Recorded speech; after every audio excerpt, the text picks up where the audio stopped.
The way you're treated by society is just devastating. People in the neighbourhood, because my child was acting like this, they looked at me like I was just the scum of the earth mother, as did my family. You know, and then when you find out what's wrong with your child, why they're acting like that, why it's food chemicals and other chemicals that are affecting their behaviour, and you'd ask them, look, please don't use this because we don't want him exposed to the chemicals, then they would abuse you or stop seeing you because you'd ask them to do that. So no matter what you did, you were damned if you did, you were damned if you didn't.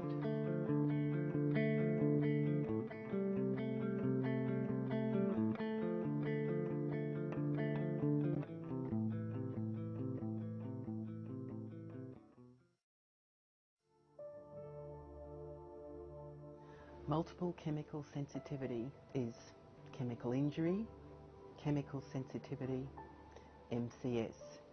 It is an illness caused from chemical exposures, differing levels of chemical sensitivity through from mild to moderate to extremely severe and totally debilitating. Our view on chemicals before James was like most of the population. We had no idea. My father used to use pesticides. My husband and I, used chemicals in the home of all sorts. We truly had no knowledge. He wasn't particularly sickly, but he did have a violent reaction to his second triple antigen vaccination at 4 months of age. Then he became sick all the time from then on. Soon after the vaccine, he was screaming this violent, high-pitched scream that he couldn't stop. His whole body would arch and just jerk, projectile vomiting. His ears were bright red, I remember that specifically as well, and shocking diarrhoea as well as the projectile vomiting.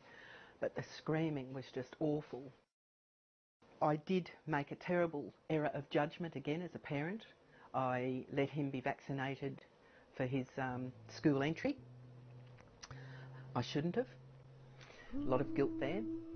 And also in the year after, about almost 7 I guess he would have been, we had our home sprayed for fleas twice.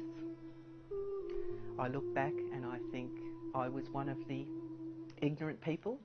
I didn't have any knowledge that these are dangerous chemicals, and that was when I myself suffered the effects of the pesticide. I couldn't stop crying, and that I continued crying.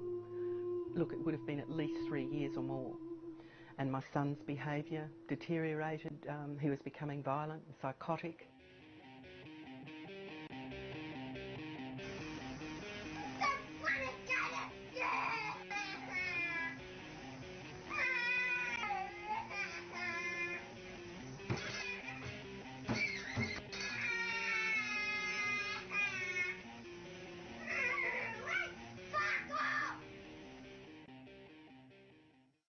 James's reactions were extensive at times, extreme.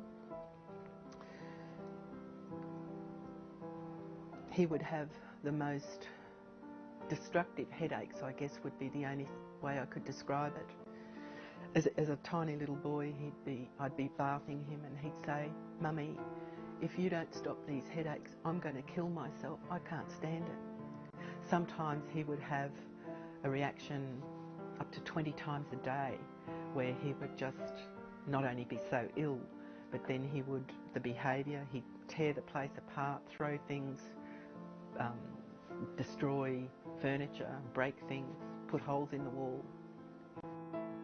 He was very skinny after a doctor started him on Ritalin. That was a specialist in Sydney. I did tell that specialist that he reacted violently to the vaccination, and he just said, like all the other doctors, oh, it wouldn't have been that. Some of them had the gall to blame me as an ineffective parent. One said I was psychotic for keeping diary notes of my son's conditions. Another one just said straight out that he's a spoilt little shit and I had to learn how to control him properly. The doctor of environmental medicine who saved my son's life is Dr. Barry Ryan.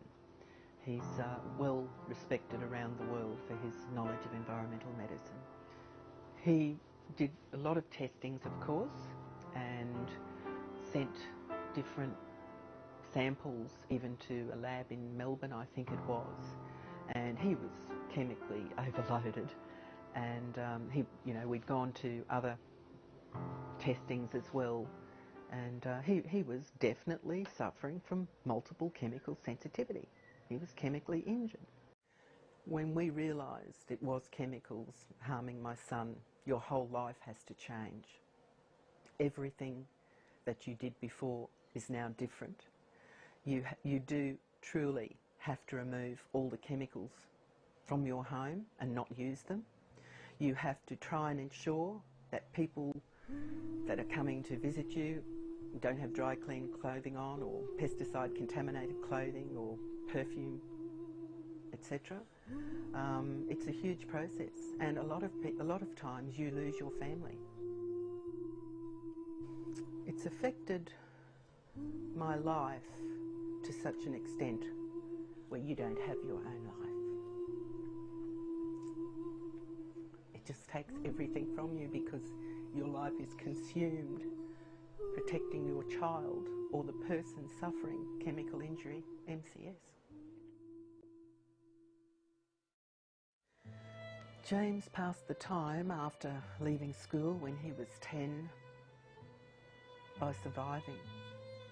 That was the key to get him to survive, to cope, because it took a long time for him to detox before his physical illnesses as well as his terrible behavioural problems eased off. It took years. But those chemicals remain in the body and brain for such a long time.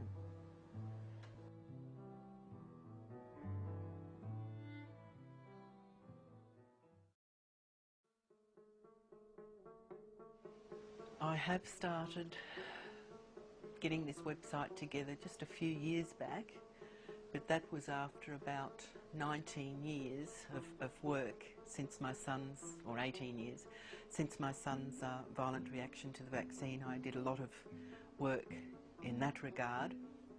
It actually was the parliamentary inquiry in South Australia into MCS. That's where I did a lot of work on that and spreading it around the world, and that's where at the same time I thought I've got to give birth to this baby. Global recognition campaign, and that's where it came from, MCS Global Recognition Campaign for MCS and chemical injury. I wanted personal stories up there, real stories as we call them, as a way of getting the population to understand that these are ordinary people just going about their lives who have been struck down by chemically induced illnesses and diseases. People, if they can just become aware of what they're using in their homes, what chemicals they're using, what chemicals they're exposed to at work. And chemicals we mean in personal care products, perfume, cleaning agents, pesticides. everything like that. People really are exposed to hundreds of these things every day, and they just don't realise, and they're not connecting the dots, that their illnesses and symptoms very well may be caused from chemical exposures.